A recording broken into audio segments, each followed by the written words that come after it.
Today I'm going to offer you 5 steps to become a self-sufficient flutist yourself.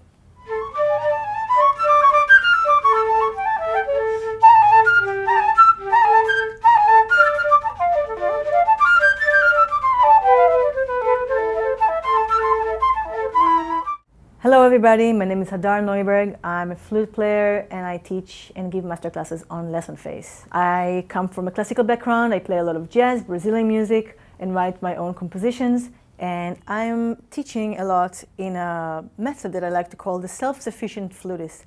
And what does it mean to be a self-sufficient flute player? It means that when you pick up your flute, you're not only playing linear lines, you're not only thinking about your tone and your intonation and your technique, which are extremely important. You're also thinking about the groove and about the harmony, and you're trying to be actually self-sufficiently the whole band.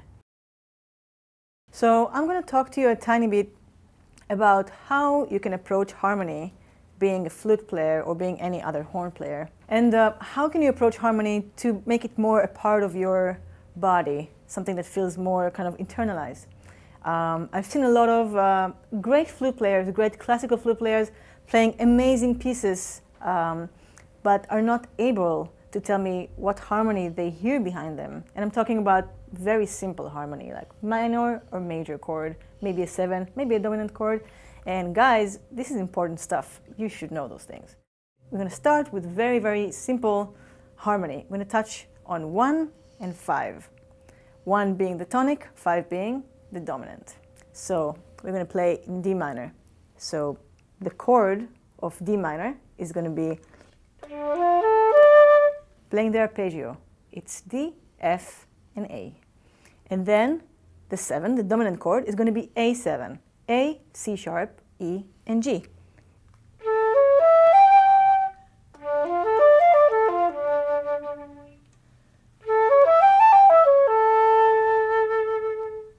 So you can go over these arpeggios rubato, just so you can feel how they sound like.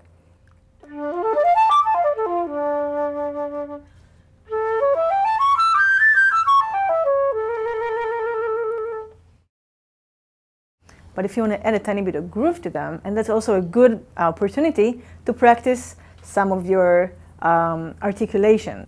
So we can play it boo boo boo ba ba ba ba ba, which means 1 3 5 8 8 5 3 1, or 1 3 5 7 7 5 3 1.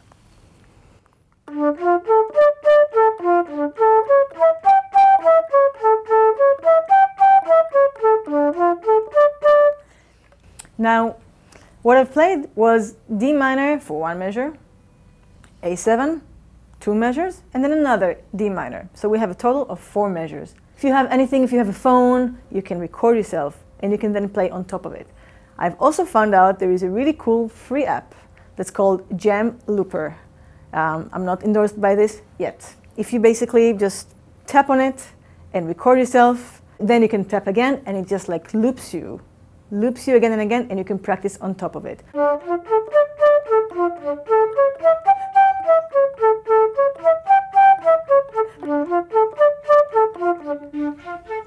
Great. Now, I can just play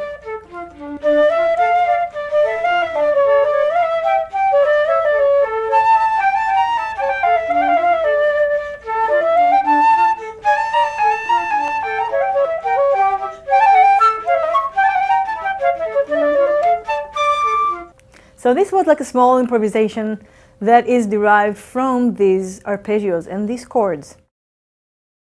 What you can do next is to play the same chords in an inversion, meaning instead of playing 1, 3, 5, and 8, you start from the 3. So instead of playing D, F, 8, D, D, A, F, D, you're playing F, A, D, F, F, D, A, F.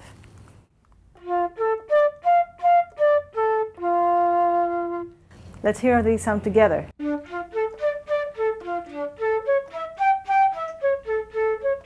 going to start the inversions right now.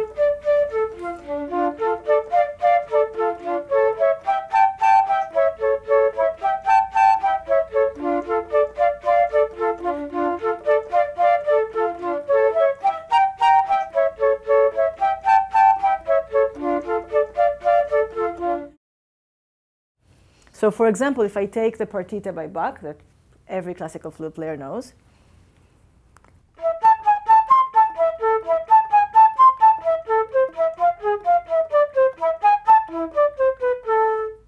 you basically have 1 and 5 chords inside this part.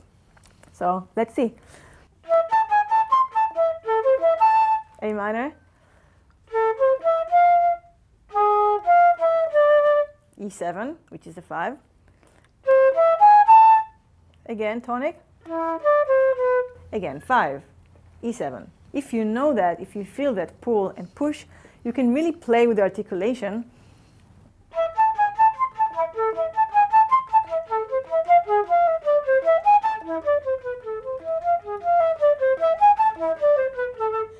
And I'm doing it on purpose a tiny bit more Brazilian-like or choro-like to show you that it also grooves. Classical music grooves, guys. Classical music has a pulse. It's not something that disconnects from harmony or from rhythm or from groove. So the more you delve into it, it can be any style of music. It will really enhance your playing, whatever style you play. Now I'm going to stretch that harmonic structure a tiny bit more. So we're going to have again 1, D minor, going to 5, A7, going back to 1, D minor,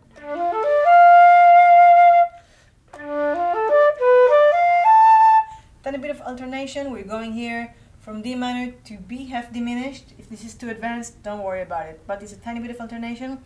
We're going to land on A minor. A minor is the 5, but in minor. So it's like a tiny bit of a modulation.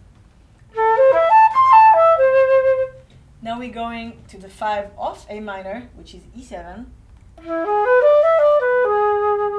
and back to the dominant of D minor, which is A7.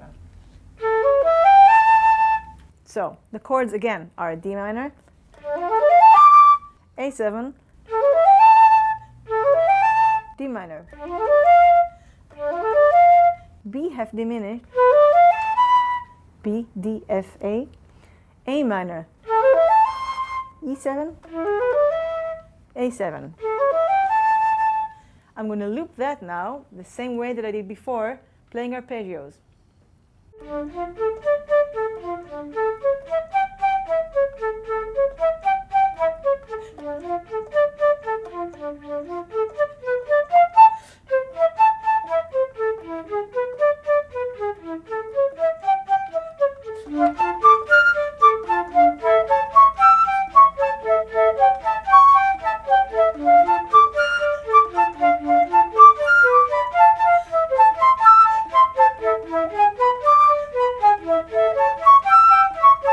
What I did now is that I layered that with another layer of arpeggios, again inverting them, and also sometimes going up and down. That's a tiny bit more advanced, but if you feel that you can do it, you can go up and then go down.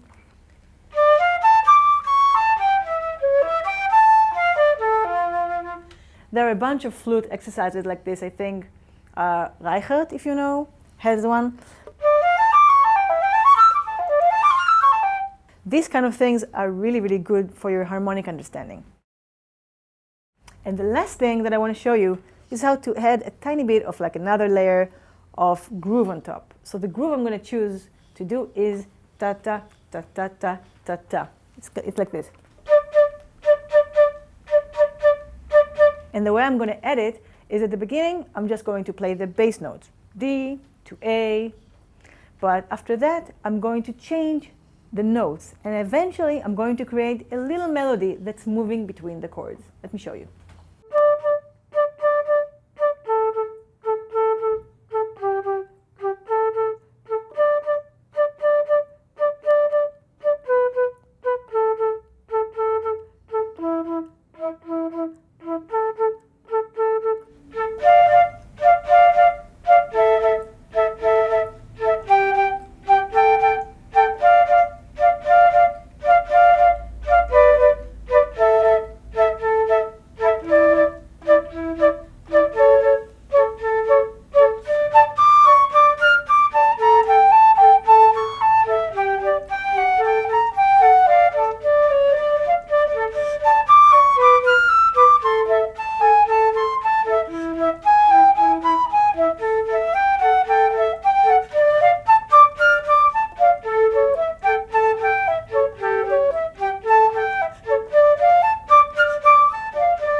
I showed you was playing that rhythmic figure, the bass line, then playing another line, which is usually was the third, sometimes was also staying close, being more melodic, not jumping up and down, just staying as close as you can as the chords change underneath. And then I was improvising, showing you how I can be free on top of it. So that's it for now. You can find my profile on lessonface.com, and you have the link down here at the description. Thank you guys. See you soon.